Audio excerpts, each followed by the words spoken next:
Fala pessoal, se você curte momentos de reflexão, aprendizado e conexão com a fé, já se inscreve aqui no canal Momento do Pai, já deixa o like no vídeo e não se esqueça de ativar o sininho para não perder nenhum conteúdo novo. Que Deus abençoe você e sua família. Apocalipse capítulo 1, eu quero ler com vocês do verso 12 ao 18, o momento em que o apóstolo João relata uma visão impactante do Cristo ressuscitado.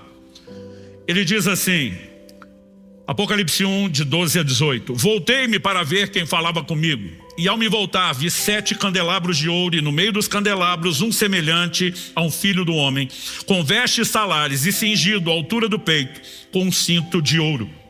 A cabeça e os cabelos dele eram brancos como alva lã, como a neve. Os olhos eram como chama de fogo.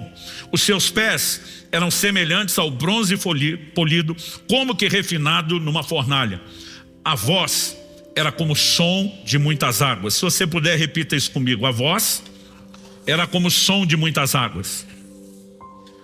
Na mão direita ele tinha 7 estrelas, e da sua boca saía uma afiada espada de 2 gumes. O seu rosto brilhava como o sol na sua força. Ao vê-lo, caía aos seus pés como morto. Porém ele pôs sobre mim a mão direita, dizendo: não tenha medo. Eu sou o primeiro e o último e aquele que vive. Estive morto, mas eis que estou vivo para todo sempre, e tenho as chaves da morte e do inferno.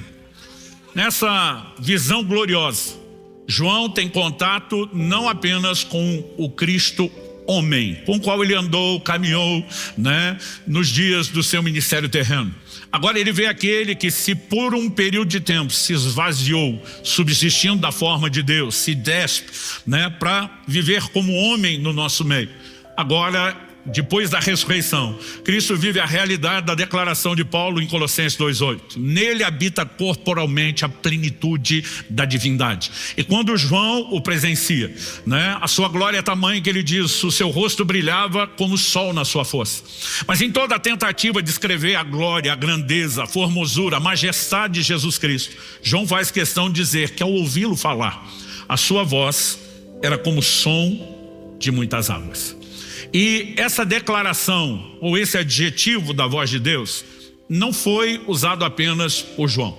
Na verdade, é uma expressão usada ao longo das Escrituras. Em Ezequiel, no capítulo 1, no verso 24, quando o profeta fala de uma visão que ele tem dos querubins, ele diz assim: quando eles andaram, ouvi o ruído das suas asas, que era como o som de muitas águas, como a voz do Onipotente. Um som de tumulto como o tropel de um exército.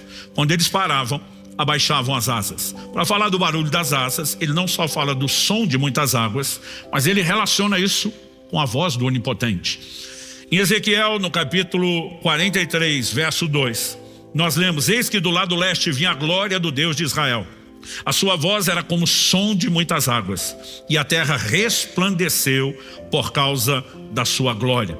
Jeremias 51, 16, nós também lemos: quando ele faz soar a sua voz, está falando de Deus, logo há tumulto de águas nos céus. A palavra traduzida tumulto, ela significa ruído, barulho, rugido, Ou seja, o tempo todo a ênfase é colocada não apenas em quanta água. Eu sei que a expressão são muitas águas, mas não é a quantidade de água que está sendo enfatizada, e sim o barulho, o som de muitas águas. Por exemplo, alguém pode estar no meio do oceano, num barco rodeado de muita água, e está tudo calmo, quieto e tranquilo. Mas quando se fala do ruído de muitas águas, aí você tem que pensar, nas ondas do mar, e quanto maior a onda, maior é o barulho. Você pode pensar em cachoeiras, elas fazem barulho. E quando a Bíblia está usando essa analogia, a ideia é justamente falar do barulho. E qual é o ponto de destacar o barulho? Só para dizer que Deus tem pulmão forte, que a voz dele é barulhenta? Não.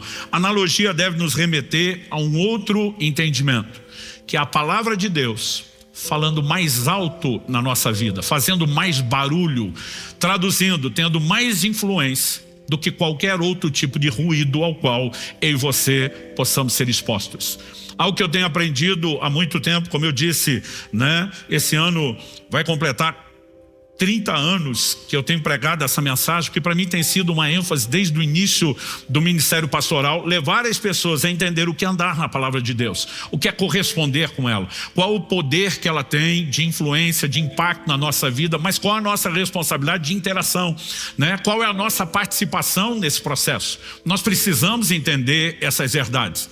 Eu já tive o privilégio de estar em lugares muito barulhentos, barulho de águas, né? A nossa gloriosa Foz do Iguaçu aqui no Paraná, assim como Niagara Falls, lá na divisa dos Estados Unidos e Canadá, que são as maiores quedas d'água do mundo. Quando você está, principalmente no momento, depois de muita chuva, numa época de cheia, aquilo é muito barulhento. Você vai se aproximando e consegue ouvir o barulho das águas de longe.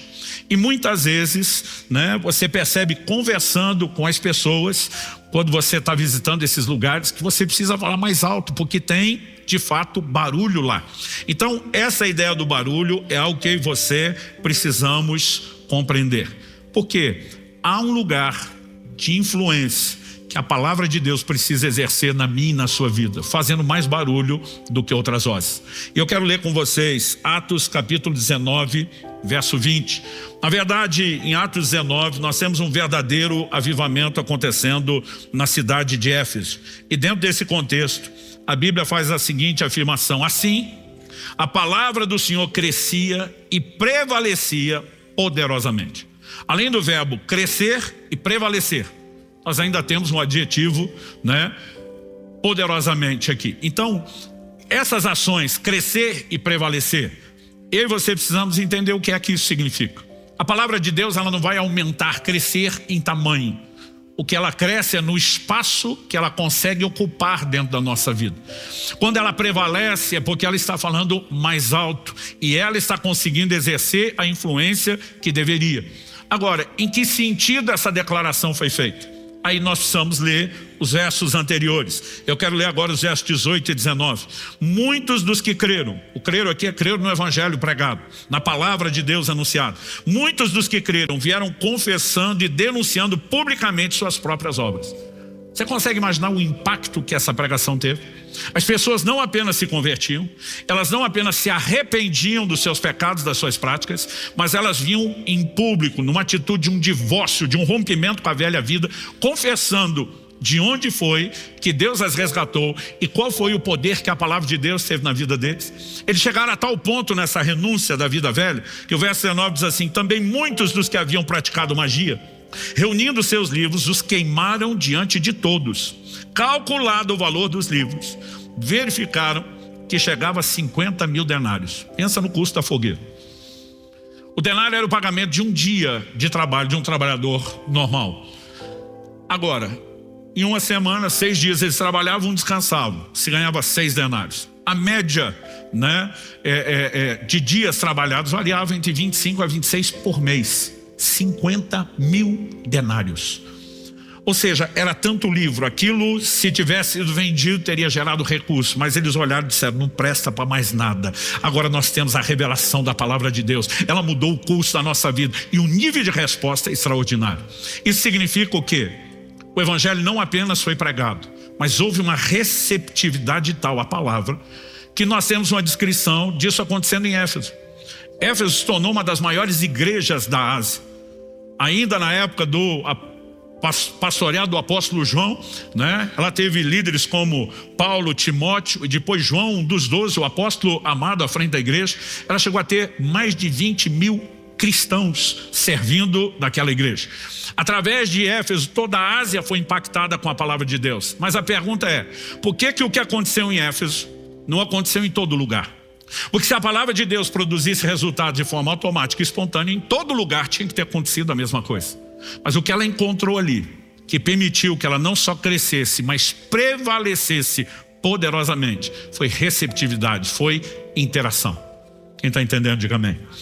Então, há lugares onde nós percebemos que de fato houve impacto, que igrejas se tornaram frutíferas, e quase sempre, de forma explícita ou implícita, o que nós vamos perceber é que essas pessoas de fato se abriram, né, se tornaram receptíveis a ação da palavra de Deus. Elas simplesmente abriram espaço no íntimo. O apóstolo Paulo fala, né, também aos Tessalonicenses, né, da forma como eles também receberam a palavra de Deus, não como palavra de homem, mas de Deus. Ou seja, pessoas que tratam de forma diferente a palavra de Deus e se expõem a ela, vão inevitavelmente, consequentemente, experimentar uma ação mais profunda e poderosa. Então, o significado de voz de muitas águas, a ênfase não é só muito, mas é o barulho que as muitas águas podem fazer a ponto da voz de Deus, a palavra de Deus, encobrir as outras vozes. Estabelecido esse primeiro significado, né, que a expressão voz de muitas águas enfatiza mais barulho do que só quantidade, eu quero agora trabalhar um outro conceito prático. Como eu disse, já tive o privilégio de estar tanto em Foz do Iguaçu como em Niagara Falls, e é impressionante o barulho que aquilo pode fazer, né? Eu gravei um vídeo resumindo essa mensagem, um sub-12, voz de muitas águas, né? Praticamente assim, no ponto mais próximo que poderia se chegar, que os turistas podem chegar lá no Parque Iguaçu. E eu lembro que eu cheguei a ficar rouco daquela gravação, porque a gente tem que quase gritar enquanto está falando, né? Porque aquele barulho concorre. Mas ainda assim você consegue se fazer ouvido. Então, seja os turistas estão visitando, um vídeo como esse que grava, dá para competir com aquele barulho e ser ouvido. Mas eu tive uma experiência também há mais de 30 anos atrás. Eu lembro que ainda era, né, solteiro, e eu estava com os jovens da igreja em Guarapuava. Nós fizemos um retiro, um acampamento numa cidade próxima, no Candói. E a região onde estávamos, chamada de Santa Clara, tem uma cachoeira. Eu lembro que o dia que terminou o acampamento, alguém me chamou e falou: pastor, a maioria já foi embora de ônibus e agora tem um pequeno grupo que vai voltar de carro. Tá mais fácil de gerenciar e ter segurança, então só vou te falar agora. Tem uma cachoeira aqui do ladinho onde nós estamos, maravilhosa de se ver e visitar. Vamos dar uma parada? Eu falei, vamos. Mas quando ele falou, o grupo é menor, pensei, não é só visita, essa turma vai querer tomar banho, né? E de fato, quando chegamos lá, a cachoeira, honestamente eu não me lembro com exatidão, mas eu acho que a queda dela, ela devia ser mais ou menos da altura do forro até o chão aqui. Mas quando a gente chega, ela não faz aquele barulhão de Foz do Iguaçu. A gente está olhando, o cenário é bonito, era um dia calor, a maioria de nós resolveu entrar para tomar banho. Então aquela pessoa conhecia, falou, olha, aquele canto de lá é melhor ninguém andar por lá. As pedras são muito escorregadias, acumula muito limbo e cair na pedra não é legal, machuca para valer. Então eu chamei o grupo, dei instruções, gente, nós vamos até esse ponto, ninguém sai daqui para lá, conversamos tudo, entramos. E você sabe que não é que o jovem desobedece, a memória dele é curta para as regras. E daqui a pouco eu lembro que alguém saiu e começou a ir para aquele lugar e a gente estava debaixo da água. Não era um volume de água imenso, mas pela altura, né, tinha lugares onde a queda d'água era mais forte que nem dava para ficar embaixo, chegava a machucar as costas. Então a gente está ali tomando banho debaixo daquela, né, água, daquela massagem intensa, pesada, e quando um começou a sair, eu comecei a gritar, chamando o nome dele, para dizer, não vá para lá. Ele não me ouvia. Eu sinalizava, todo mundo gritava, ele não ouvia, né? O que estava por último conseguiu estender a mão, puxar ele pela camisa, dar sinal, mas não ouvia. Era bem menos água do que Foz do Iguaçu. Mas a dificuldade de ouvir estava muito maior ali. Por quê? Por causa da proximidade. E Deus me fez pensar nisso como uma ilustração de algo importante que eu e você precisamos. A questão não é só quanta água, usando a palavra de Deus como figura, você tem na sua vida. É lógico, quanto mais conhecimento, entendimento da palavra, melhor. Mas o ponto principal é qual é a proximidade que você tem da água. Alguns cristãos que conhecem muito a Bíblia, mas já não estão vivendo próximos, debaixo da influência como deveria. Você tem os novos convertidos, que ele não tem o volume de água que alguns crentes têm, estilo Foz do Iguaçu, Niagara Falls, mas eles estão lá na cachoeirinha do Candói, mas estão debaixo. E a palavra de Deus está encobrindo as outras vozes. Então algo que precisa ser claro para mim e para você, quando falamos de praticidade do Evangelho, é que há uma necessidade de interação com a palavra. E há elementos onde eu e você é que somos os responsáveis, né? A palavra de Deus é muito clara, tanto sobre o que ela pode produzir em nós, mas sobre a nossa necessidade de interação. né? O que ela pode produzir na minha e na sua vida, né? Ela, debaixo da ação do Espírito Santo, gente, a palavra e o Espírito Santo operando junto é uma química explosiva. Nós precisamos reconhecer isso. Olha a criação, Gênesis capítulo 1. O Espírito pairava sobre a face das águas e disse Deus. A combinação do poder do Espírito Santo com a palavra de Deus gerou tudo isso que eu e você vemos hoje, todo o universo conhecido.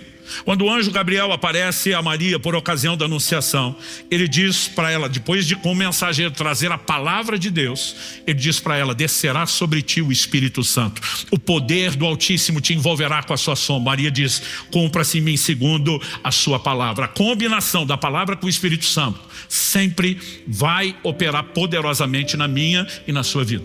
O que é que a palavra pelo poder do Espírito vai operar na minha e na sua vida? Salmo 19:7 diz: a lei do Senhor é perfeita e restaura a alma. Quando eu e você nos convertemos, toda a dívida foi perdoada, todo o pecado foi apagado. Mas venhamos e convenhamos, a gente entra no reino de Deus meio lesado, em termos de consequências, de marcas, nas emoções, na maneira de pensar, nos nossos valores. E agora eu e você precisamos de um processo de restauração. Tiago capítulo 1 diz: recebei com mansidão a palavra em vós implantada, a qual é poderosa para salvar as vossas almas. A palavra ali traduzida salvar, sozo, ela, diferente de sotero, que é muito usado para falar de salvação, ela tem a ideia de cura, de restauração. E como eu disse, Salmo 19:7 diz que a lei do Senhor é perfeita e restaura a alma.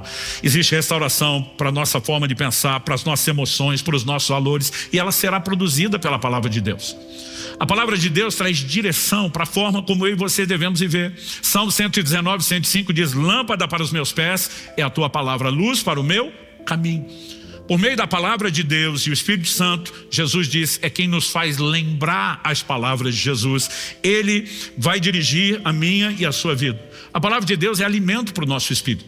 Não é apenas uma doutrina que precisa estar bem clara no sentido de qual o nosso credo, mas ela nos fortalece, ela nos faz crescer espiritualmente. Em Mateus 4:4, Jesus diz: nem só de pão viverá o homem, mas de toda a palavra que sai da boca de Deus. Ela também gera fé. Romanos 10:17 diz que a fé vem por ouvir e ouvir a palavra de Cristo. Ou seja, como imaginar a capacidade de ser bem sucedido em qualquer área da vida cristã sem o recurso da palavra de Deus operando na minha e na sua vida, pelo poder do Espírito Santo e com aquele toque personalizado? Mas isso não significa que só porque a palavra de Deus tem todo esse poder, que ela automática ou espontaneamente vai produzir resultado, se eu e você não entendemos a nossa responsabilidade de interação. Eu acabei de citar Tiago 1:21, recebei com mansidão. Com mansidão é baixa defesa, baixa guarda, se exponha, se faça vulnerável. Receba com mansidão a palavra em vós implantada. Não está falando receba aquela pessoa que nunca ouviu o evangelho e vai se abrir. Está falando de gente que já foi regenerado pela palavra, mas precisa se deixar ser trabalhado por ela. Se não houvesse interação, qual seria o sentido de textos como Hebreus 3:15, Hebreus 4:7, que, citando o Antigo Testamento, diz: se hoje ouvides a sua voz, não endureça o coração. A maneira como eu e você nos comportamos diante da palavra ouvida determina se ela vai ter espaço de operação na minha e na sua vida ou não. Em Hebreus, no capítulo 5, no verso 11, na sequência, ainda ampliando o raciocínio, a Bíblia fala daqueles que se tornaram tardios em ouvir. Eram pessoas que já deveriam, pelo tempo decorrido, ser mestres, estar ensinando a palavra aos outros, mas o escritor diz que eles precisavam que de novo e de novo e de novo se ensinasse os princípios elementares da doutrina de Cristo. Ou seja, eles até ouviam, mas aquilo não entrava, não produzia diferença. É como se nunca tivessem ouvido. O próprio Jesus, em Mateus capítulo 11, verso 15, Mateus 13, versos 9 e 43, e por várias vezes no livro do Apocalipse vai dizer: quem tem ouvidos para ouvir, ouça. Ele não está falando do ouvido natural. Ele está dizendo: preste atenção, porque a maneira como você vai ouvir determina o resultado da palavra. Aliás, isso, em essência, é a mensagem da parábola do semeador. Quando ele diz o semeador saiu a semear, ele explica que a semente é a palavra de Deus. Mas tem um solo que a semente sequer entrou, nem germinou. A Bíblia diz: esses são os que ouvem a palavra de Deus e não entendem. O inimigo vem e lhes rouba a palavra. Outros dois solos, seja o solo pedregoso ou terreno com espinhos, a palavra até entra, germina, começa o processo, mas é abortado, o processo não é concluído. E Jesus explica quais são os concorrentes da palavra de Deus. Mas depois ele fala daquele que produziu frutos a 30, 60, 100 por um. Ele diz, esses são os que ouvem a palavra de Deus e a entendem. Quando existe receptividade, quando existe abertura, quando existe percepção, Deus pode trabalhar em nós não apenas a compreensão, como a aplicação da sua palavra. Então, quando eu falo de distância, do tanto de água que temos, é lógico, quanto mais água você tiver, melhor. Mas não adianta ter muita água e distanciar do que tem. Nós precisamos entender que na dinâmica da vida cristã, né, o seu histórico já não tem tanto peso. É lógico que ao longo dos anos, quem permanece com um bom testemunho está acumulando experiência e autoridade. Mas não adianta ter tido um bom testemunho no passado e perdê-lo depois. O apóstolo Paulo escreve aos Gálatas e diz, vocês corriam bem. Quem foi que os impediu de continuar obedecendo à verdade? Ah, mas eu tenho histórico de muita obediência nos primeiros anos. E daí? Por que que agora você está longe disso? Então alguém que já esteve perto, que a palavra de Deus falou mais alto, ele pode distanciar. E nós precisamos ficar atentos. Não apenas a respeito do volume de água, mas qual é a nossa proximidade. O quanto estamos ou não nos deixando ser influenciados. Quem está entendendo, diga amém. Então eu quero usar o tempo que me resta para apresentar agora a você uma orientação um pouco mais prática. No livro eu falo a respeito de 9 tipos de vozes que vão tentar abafar a palavra de Deus, mas que a palavra de Deus é que deveria encobri-las. E eu quero trazer aqui um resumo. Não dá para ser detalhista em nenhuma delas, senão a gente estaria naquele tipo de culto sem fim. Mas eu quero trazer um pequeno resumo. Em 1 Coríntios, no capítulo 14, no verso 10, o apóstolo Paulo diz assim, há sem dúvida muitos tipos de vozes no mundo, e nenhuma delas é sem sentido. Outra tradução diz, nenhuma delas é sem significado, muitas vozes. A verdade é que enquanto Deus está falando, e procurando espaço no nosso coração, tem muita concorrência. É um ambiente de muito ruído, de muito barulho, muitas vozes. Eu quero destacar algumas, essa lista poderia ser maior, das vozes com as quais eu e você temos que lidar e que concorrem conosco. Eu vou começar pelo início. A primeira voz a ser destacada é aquela que aparece no início da descrição bíblica, lá no livro de Gênesis, no capítulo 3. Eu vou chamar de a voz da tentação. O primeiro casal recebe de Deus uma clara orientação, ou seja, a palavra de Deus, a voz de Deus, dizendo o que é que eles poderiam e o que não poderiam fazer. Mas de repente uma outra voz se infiltra. É a voz do tentador, que eu vou chamar da tentação. Gênesis capítulo 3, verso 1 diz, mas a serpente mais astuta de todos os animais selvagens que o Senhor Deus tinha feito, Apocalipse chama Satanás de antiga serpente, disse a mulher, é verdade que Deus disse, não comam do fruto de nenhuma árvore do jardim? A mulher respondeu à serpente, do fruto das árvores do jardim podemos comer, mas do fruto da árvore que está no meio do jardim, Deus disse, vocês não devem comer nele, nem tocar nele, para que não venha morrer. Então a serpente disse à mulher, é certo que vocês não morrerão, porque Deus sabe que no dia em que dele comerem, os olhos de vocês se abrirão, e como Deus, vocês serão conhecedores do bem e do mal. Verso 6, vendo a mulher que a árvore era boa para se comer, olha a progressão, boa, agradável aos olhos e árvore desejável para dar entendimento, tomou do seu fruto e comeu, deu também ao marido e ele comeu. E aqui a voz da tentação falou mais alto que a voz de Deus. Não faltava a palavra de Deus, não faltava orientação. Mas o diabo trabalha sempre tentando relativizar a palavra de Deus. Ah, não pode comer nenhuma árvore? Não, é só dessa que não. Não, vai nada. Deus está trolando vocês. Deus está tentando privar vocês do que realmente é bom. E no momento onde quem teve mais confiança foi a proposta de Satanás do que a divina, nós temos não apenas a vida do primeiro casal sendo arruinada, mas de toda a humanidade. A voz da tentação falou mais alto. O grande contraste é que quando Cristo, o último Adão, vem, Mateus 4, Lucas 4 narra as tentações de Jesus no deserto, e nós temos, ali a descrição de 3 tentações detalhadas, mas não foram as únicas. Lucas 4,13 diz assim, acabadas que foram toda sorte de tentações. O diabo usou todo o seu arsenal contra Jesus. Mas cada vez que vinha uma proposta, qual era a resposta? Está escrito, está escrito, está escrito.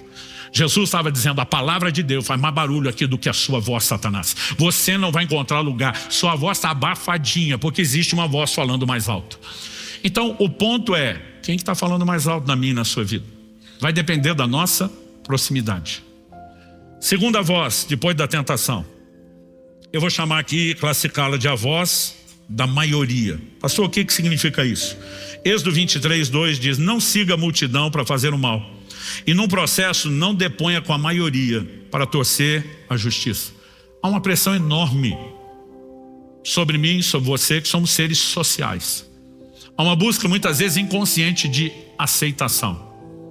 Tanto que uma linguagem que as crianças aprendem a usar logo com os pais quando quer fazer algo proibido é, mas todo mundo está fazendo. E pai e mãe raiz responde como antigamente, mas você não é todo mundo, né? Porque existe uma pressão de aceitação. Se todo mundo faz, por que é que eu vou ficar de fora? Então Deus está dizendo, não siga a multidão. A multidão a maioria escolheu aquilo, né? Deus diz, não deponha com a maioria, mesmo que ele esteja em maior número. Se não é verdade, se está distorcendo, né, a justiça, eu e você não podemos simplesmente participar disso. Mas as pessoas têm uma inclinação a se deixar ser influenciadas. E talvez de todas as vozes, essa esteja entre as mais sutis. Porque normalmente a gente não acha que é tentação, que não é o diabo, que é o... A gente acha só que é um pouco de bom senso. E muitas vezes nós nem percebemos. A Bíblia relata o episódio de Pilatos. Pilatos, quando está para julgar Jesus, diz a Escritura que a mulher dele manda um recado.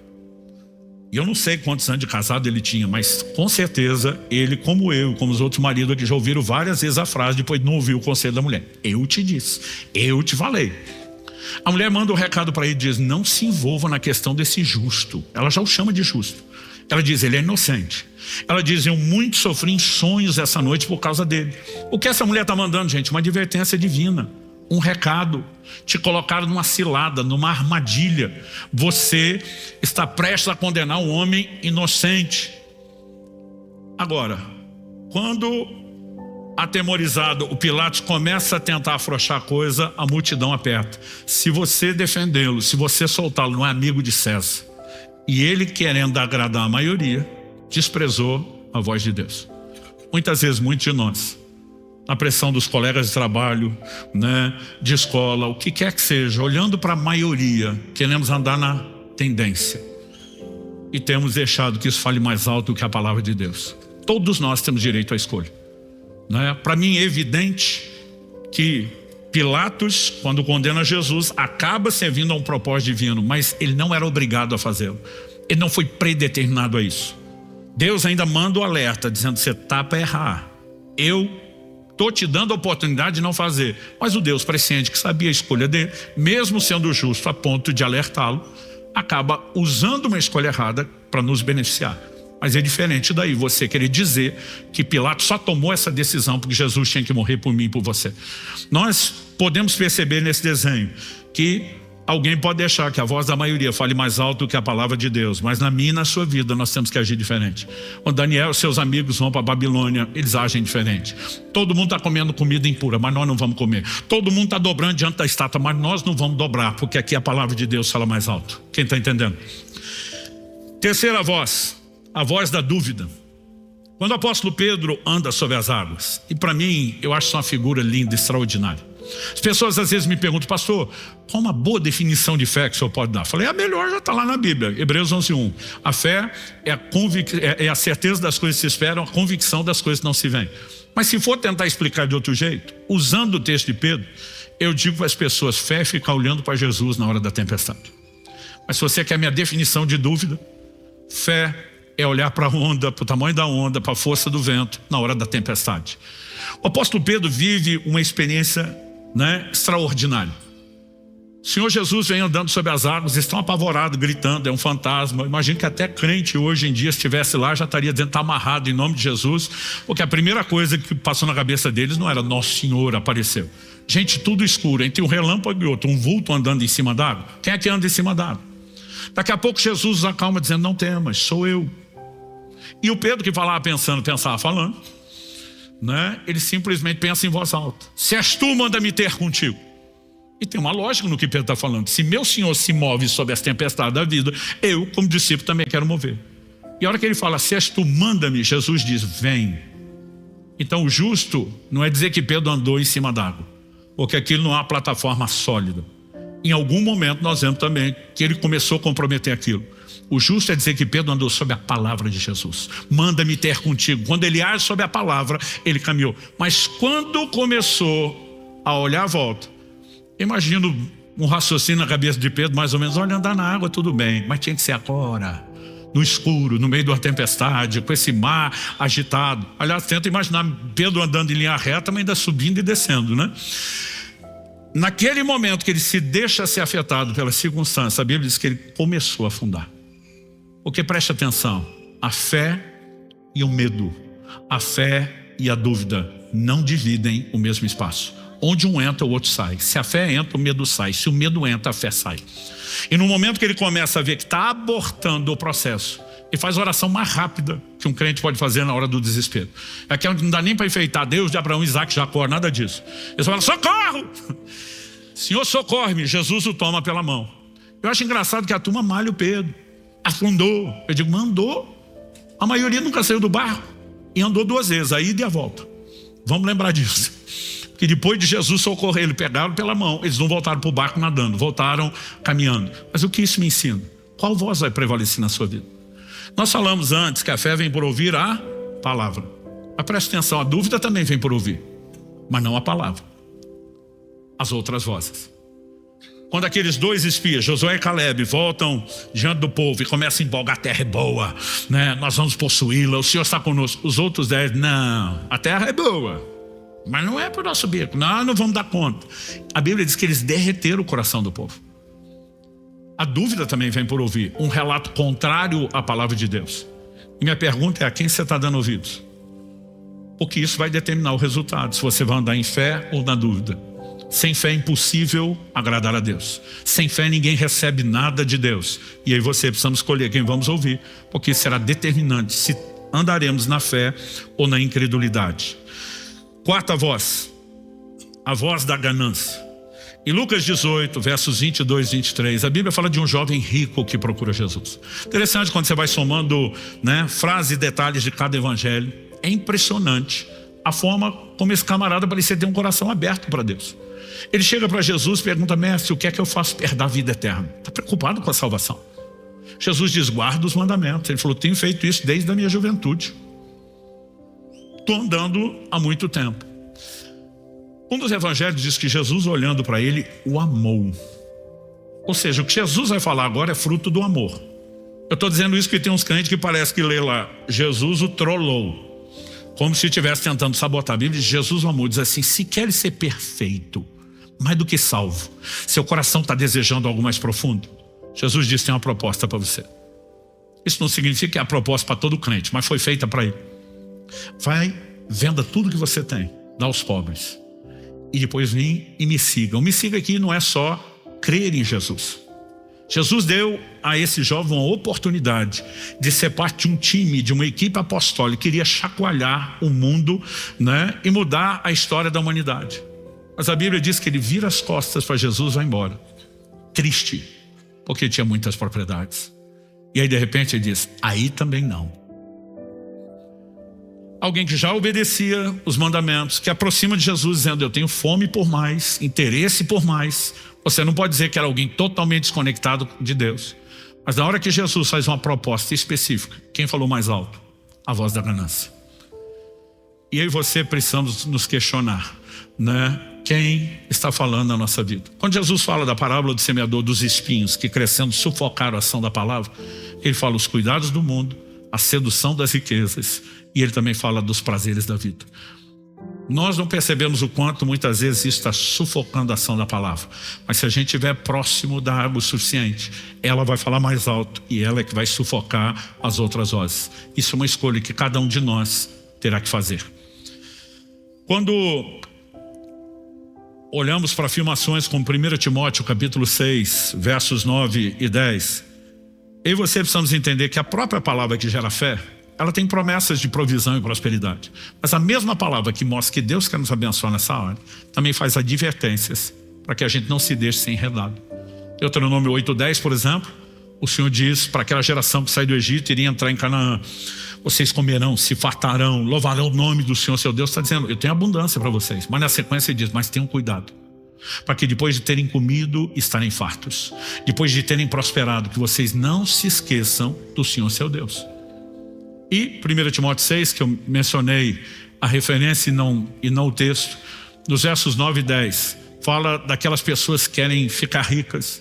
Elas caem em tentação, em laços, concupiscência. A palavra concupiscência significa desejos, né? Loucas, nocivas. E ele vai dizer que muitos, nessa cobiça, traspassaram-se a si mesmos com muitas dores, se desviaram da fé, porque a Bíblia diz, o amor ao dinheiro é a raiz de todos os males. Ele em si não é necessariamente bom ou ruim. Salmo 62, 10 diz, se as suas riquezas aumentam, não ponha nelas o coração. Eu sempre digo que o problema não é o crente ter dinheiro, o problema é quando o dinheiro tem o crente.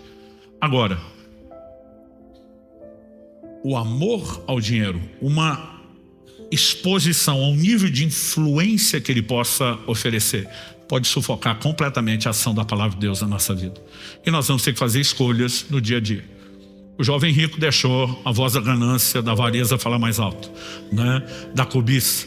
E você, precisamos entender que esse é um exemplo a não ser seguido. E precisamos deixar a palavra de Deus falar mais alta na nossa vida, para que não sejamos gente como Balaão, que a Escritura diz, amou o prêmio da injustiça. Fez a escolha errada. Recentemente, na série de mensagens aqui sobre os pecados da língua, eu falei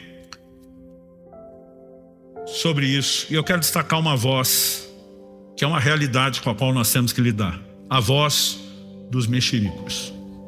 Levítico capítulo 19 nos faz duas afirmações, uma no verso 16, a outra no verso 17. No verso 16 a Escritura diz assim, não ande com mexeriqueiro no meio do seu povo, nem atente contra a vida do próximo. Aqui Deus está dizendo, não fale. Mas agora no verso seguinte, o 17, a Bíblia diz, mas repreenda-o e não incorra em pecado por causa dele. Ou seja, quem não repreende o mexeriqueiro vai pecar por cumplicidade. Tem gente que o pecado dele não é da língua, é do ouvido. Não, pastor, daqui não sai nada. Mas quando você está ouvindo, você está botando lenha na fogueira. Você está sendo cúmplice. Nós vivemos uma época onde falar da vida dos outros nunca foi tão fácil. E nós temos material instantâneo o tempo todo, né? Redes sociais, informações. E muitas vezes a maioria de nós preenche lacunas de respostas que não temos do jeito que nós queremos. Isso não significa que o ser humano só passou a se ocupar da vida dos outros em tempos modernos. A diferença é que nós temos mais recurso, uma capacidade melhor de fazer isso. Antigamente os outros só podiam falar da vida dos outros quando se encontravam. Hoje a gente pode mandar mensagem, pode antecipar, né? Então assim, nós temos um ambiente mais favorável, mas o problema é a natureza. E aí você precisamos ser cautelosos. Deus está dizendo, não dê ouvidos a isso. E ou você ouve a palavra de Deus, dizendo que não pode dar ouvido a isso, ou a voz do mexerico está falando mais alto na sua vida do que a palavra de Deus. São escolhas que eu e você precisamos fazer. Outro dia alguém falou, mas o senhor nunca fica curioso? Eu falei, é lógico que eu fico. Eu só lembro do que Deus está dizendo, né? E eu preciso matar aquela curiosidade. Tem hora que dá vontade de perguntar, mas isso e aquilo, né? Mas eu e você precisamos simplesmente controlar essa natureza e deixar que a voz de Deus fale mais alto. A voz do desânimo. Eu quero falar agora. Se você puder, abra a sua Bíblia comigo no livro de Jó, no capítulo 4. Eu quero ler dos versos 3 a 5. Eu vou ler especificamente esse texto na NVI, a Nova Versão Internacional. Um dos amigos de Jó, vendo aquele momento de abatimento que ele está, diz, pense bem, você ensinou a tantos, fortaleceu mãos fracas, suas palavras davam firmeza aos que tropeçavam, você fortaleceu joelhos vacilantes, mas agora que se vê em dificuldade, você desanima. Quando você é atingido, fica prostrado. Ao que eu tenho aprendido a respeito da palavra de Deus, é fácil a gente entrar no lugar de mero assentimento ou consentimento mental. A gente até explica para os outros, ei, você não pode ficar magoado, você tem que perdoar. Mas falar é mais fácil. E quando chega a sua vez de lidar com a mágoa e tem que perdoar? O amigo dele está dizendo, ei, você fortaleceu as mãos cansadas, os joelhos, né, vacilantes, você deu firmeza aos que tropeçavam. Mas agora, chegando sua vez, você desanima. Gente, o desânimo é o que eu e você precisamos entender, que nós somos muito vulneráveis. A palavra de Deus fala a respeito de Elias, dizendo: Elias era homem semelhante a nós. Traduzindo, farinha do mesmo saco. E pensa no cara na Bíblia que você pode chamar de bipolar, é o Elias. Uma hora está fazendo descer fogo do céu, ver a nação de Israel cair de joelho, gritar só o Senhor é Deus. Daqui a pouco está dizendo para Deus: me tira a minha vida. Curioso é que o momento em que ele faz a oração é porque Jezabel, a rainha, a esposa do rei Acabe, ameaçou matá-lo. E a Bíblia diz que Elias fugiu para salvar a sua vida. O que significa salvar a sua vida? O cara quer morrer? Não. Mas agora que fugiu, ele diz para Deus: melhor é morrer do que viver. Se eu sou Deus, eu falo para ele: então volta que Jezabel resolve o seu problema. Aliás, já teria resolvido se não tivesse vindo para cá. E tem hora que nem a gente se entende, nem a gente sabe o que quer. Nossas emoções podem variar em muito. Agora, vamos parar para pensar um pouco. Durante 3 anos e meio de seca, o juízo que Elias da parte de Deus anunciou, a Bíblia diz que Deus escondeu o profeta Elias. No momento que ele vai mandar mensagem para Acabe, dizer: vamos se encontrar lá no alto do Carmelo, o servo de Acabe, que tinha que ser o mensageiro, falou para Elias: não faz isso. E diz: não houve reino, não estava falando só de Israel, onde meu senhor não tivesse vasculhado te procurando e nunca te achou. Se eu falar que você está aqui agora e o Espírito de Deus te tomar daqui, quem vai perder a cabeça sou eu. Ou seja, o cara vasculhou não só Israel, todos os reinos, mas Deus o escondeu. Não só escondeu, sustentou. Nessa hora, não é só Elias lembrar o que Deus tem feito, o que ele tem falado, como tem cumprido a sua palavra, mas de repente o desânimo começou a falar mais alto do que a palavra de Deus. Aquilo que João um dia carregou da parte de Deus para fortalecer os outros, de repente não está tendo efeito para ele, porque a questão não é só você ter água, é se você vai continuar perto dela. E nós precisamos fazer escolhas. A voz de desânimo tem feito muitas vítimas. Muita gente tem se abatido, tem arrefecido na fé e no seu ritmo de caminhada, mas eu e você precisamos permitir que a palavra de Deus fale mais alto, que ela encubra as outras vozes da nossa vida. Quem está entendendo, diga amém. Me permito falar um pouquinho agora sobre a voz do preconceito. Pastor, o que é isso? O apóstolo Pedro, em Atos no capítulo 10, a Bíblia diz que ele estava hospedado numa casa em Jope, e a Bíblia diz que ele estava com fome. E os irmãos foram preparar comida. Gente, naquela época não tinha comida instantânea. Você vê, por exemplo, Abraão, quando resolve preparar um cabrito para os anjos que estão visitando, que ele não sabe que é anjo, chama o criado, manda pegar no rebanho, vai matar, vai esfolar, vai cortar, temperar, vai acender o fogo, que não era fogão a gás. O processo não era rápido. Enquanto o povo foi preparar a comida, Pedro falou: vou orar. Esse negócio não ia ser rápido. Acho que Deus aproveita o contexto, Pedro com fome, esperando a comida. Enquanto Pedro está orando no telhado da casa, a Bíblia diz que sobreveio-lhe um êxtase, e ele tem uma visão. A visão desce um lençol com todo tipo de animais. E Deus diz para Pedro: levanta, mata e come. Interessante, Deus fala isso bem na hora da fome. O que é que Pedro responde para Deus? É Deus falando com ele: de modo nenhum, Senhor, porque nunca entrou nada impuro na minha boca. Do que é que Pedro está falando? De acordo com a lei de Moisés, essa lei já não estava mais em vigor, mas Pedro viveu sob ela sua vida inteira. Havia uma série de animais considerados impuros. Jesus, os evangelhos são claros em dizer que Jesus declarou puro todos os alimentos. Isso mudaria, né? Hebreus 7:2 diz que onde há mudança de sacerdócio, há mudança de lei. Mas naquele momento, Pedro está dizendo para Deus: nem o Senhor vai me fazer mudar certos padrões adotados. Gente, é lógico que Deus não mandaria Pedro quebrar a sua própria palavra. No livro de Tiago nós lemos que Deus não pode ser tentado pelo mal e ninguém tenta. Agora, como é que alguém vai discutir com Deus dizendo: meus valores são mais elevados e puros do que o seu? A verdade é que muitas vezes nós temos uma mente formatada por certos preconceitos.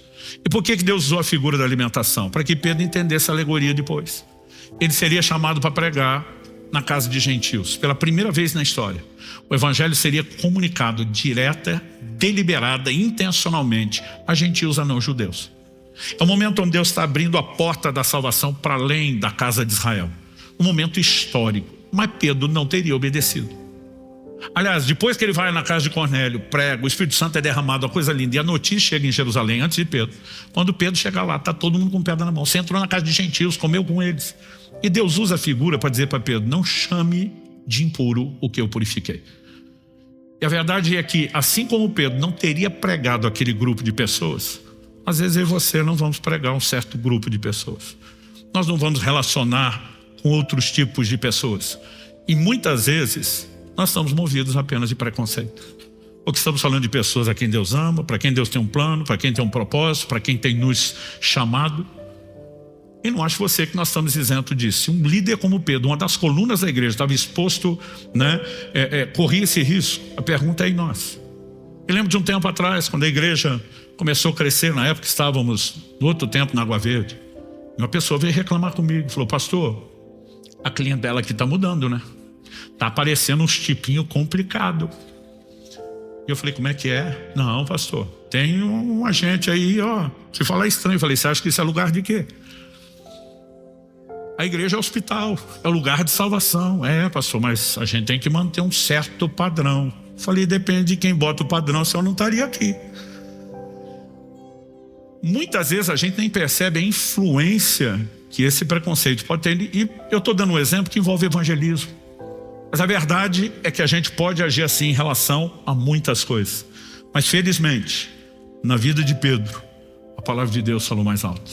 Ele consegue compreender. Mas por quê? A Bíblia diz: enquanto Pedro refletia acerca de qual seria o significado da visão. Vamos parar.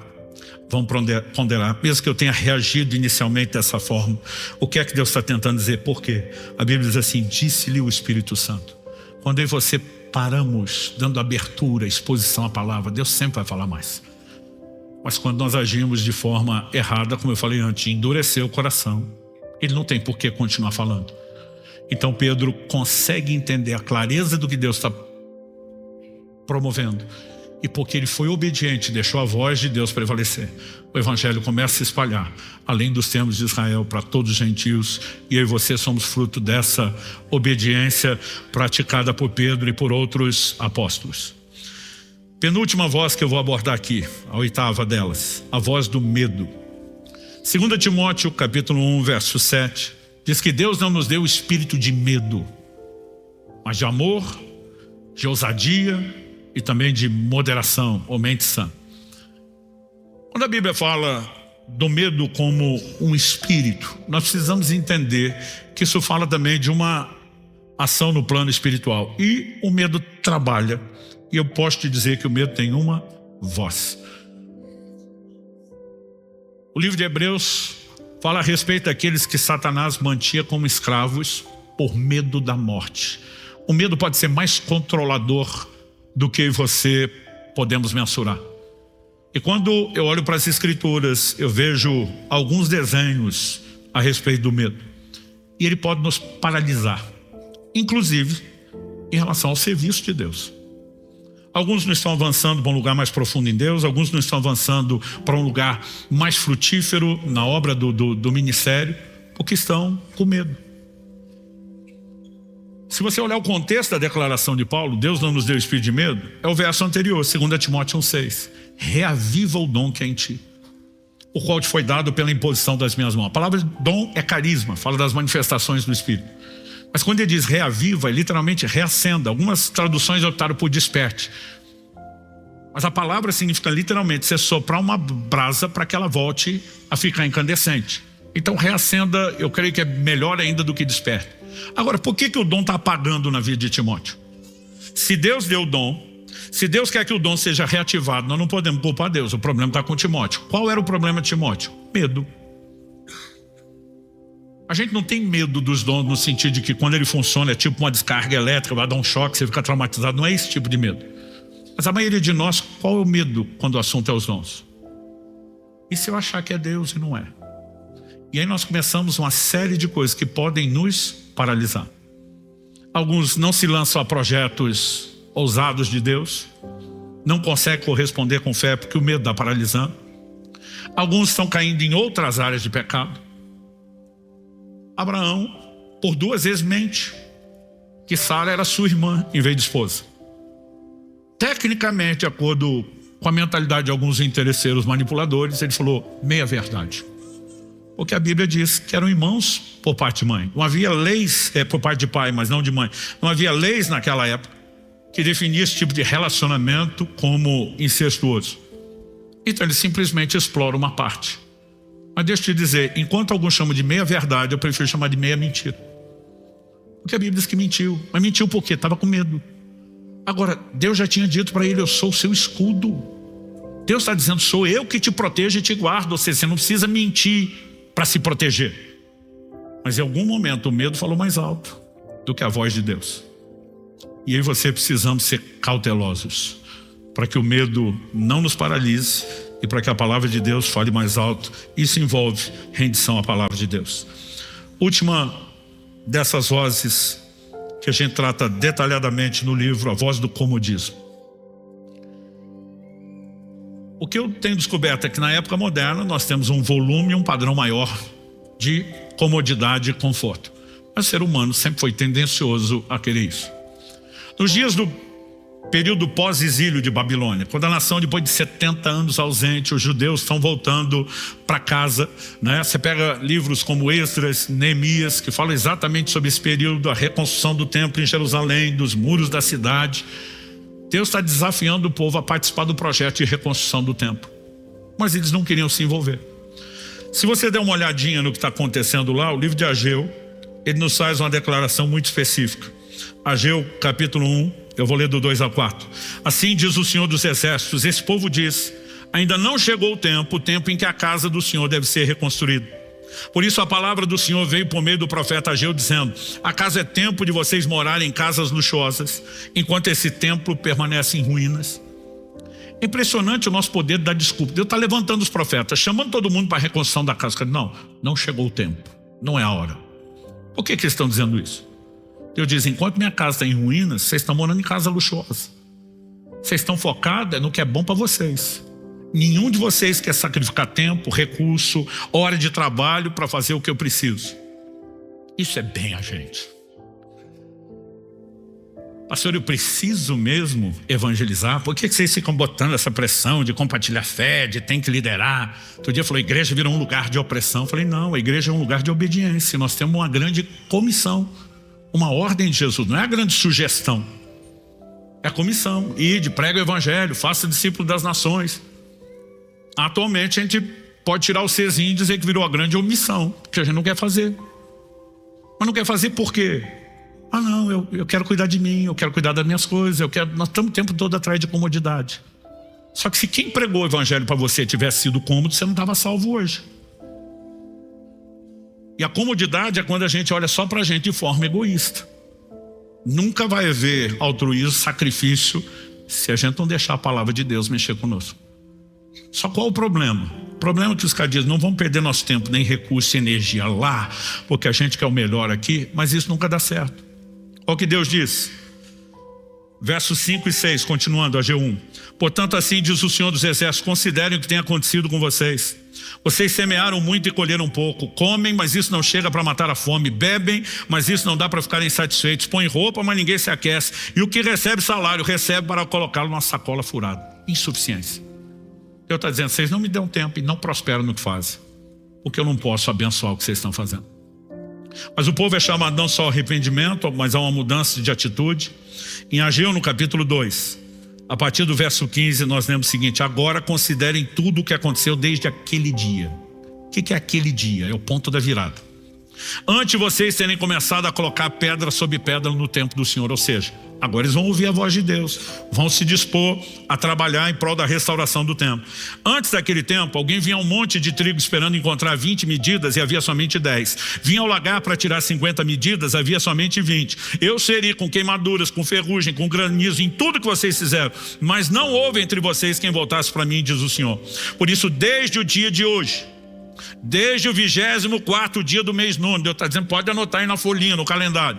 Desde o dia em que foram lançados os alicerces do templo do Senhor, considere o seguinte, ainda há sementes no celeiro? A resposta era não. Além disso, a videira, a figueira, a romazeira e a oliveira não têm dado frutos, mas desde hoje em diante, eu abençoarei vocês. Deus está dizendo, se você deixar o seu comodismo, você vai ter mais resultado do que quando só pensa em você. Se você deixar seu egoísmo, eu vou te abençoar mais. Pedro tentou pescar a noite inteira, não pegou nada. Dia seguinte, Jesus chega no auge da frustração, do negócio ruim, fala para ele: posso usar seu barco? Jesus precisava não só se afastar da multidão pela pressão, mas por questões técnicas, acústicas. A Bíblia fala de Jesus do Sermão do Monte, diante do mar da Galileia, que é um grande lago. Por quê? Questão acústica, eles não tinham aparelho de som como eu e você temos. E Jesus falava para milhares de pessoas. Então o formato das arenas antigas já eram esses barrancos. Mas quando você ainda tem água atrás de você, normalmente o vento está soprando em direção à terra. E Jesus usa o barco de Pedro, comunica a palavra a todo mundo. O cara já está sem resultado, ainda vai perder mais um tempão com o barco cedido para Jesus sem produzir. Quando Jesus termina de pregar, ele vira para Pedro e diz: agora lança as redes. E a Bíblia fala de uma pesca milagrosa. Presta atenção, não tem chance de você ceder seu tempo, seu negócio em prol do reino de Deus e não ser abençoado com isso. Então nós vamos ter que reconsiderar nossos conceitos de comodidade, porque a comodidade está nos prejudicando e não nos abençoando. E quando nós entramos no modo sacrifício, que é o padrão do estilo de vida cristã, nós vamos não só cumprir o propósito de Deus, nós vamos ter resultados melhores. E o melhor de tudo, a palavra de Deus terá falado mais alto. Esses são alguns dos exemplos que a gente trabalha e quer te encorajar a avaliar a sua vida. Eu encerro aqui questionando: que voz tem prevalecido na sua vida? Nós precisamos voltar à palavra. E quando eu falo voltar à palavra, não é só ler, é meditar, é permitir que o Espírito da verdade opere em nosso íntimo, avive nossa consciência espiritual e abafe todo e qualquer outro ruído ou voz na nossa vida. Vamos ficar em pé? Pai, nós oramos e clamamos graça e favor do Senhor sobre cada um. Nós oramos, Pai, por aquele toque e ação pessoal do Teu Espírito Santo em nós. Nós queremos não apenas processar, digerir essas verdades com a meditação, a reflexão, que é parte tão importante de receber a Tua palavra. Nós queremos ser encontrados vulneráveis, trabalhados, despertados pelo Senhor, porque queremos viver a plenitude do Teu propósito. Queremos que a Tua palavra cresça e prevaleça poderosamente nas nossas vidas. Queremos que ela seja como voz de muitas águas, uma voz que encobre todo ruído e outra e qualquer voz. E que dessa forma, não apenas o Senhor seja exaltado, glorificado, mas nós possamos viver a plenitude daquilo que o Senhor tem. Eu oro que o Senhor fortaleça, encoraje, abençoe cada um dos meus irmãos e irmãs nesse lugar e aqueles que nos acompanham pela internet. Nós oramos em nome de Jesus e para a glória de Deus. Se você crê com o código amém. Se você recebe essa palavra, diga: eu recebo em nome de Jesus. E assim chegamos ao final de mais um Momento do Pai. Se esta mensagem tocou o seu coração, não aguarde só para você. Compartilhe este vídeo com seus amigos, sua família e em seus grupos, para que mais pessoas possam ser alcançadas por esta palavra de fé. Além disso, quero que saiba que este é um espaço seguro para nos conectarmos em oração. Se você ou sua família estão precisando de uma prece, escreva seu pedido aqui nos comentários. Estaremos lendo e orando por cada um de vocês. A sua causa é a nossa causa. Que a bênção do Pai, do Filho e do Espírito Santo esteja com você e sua família hoje e sempre.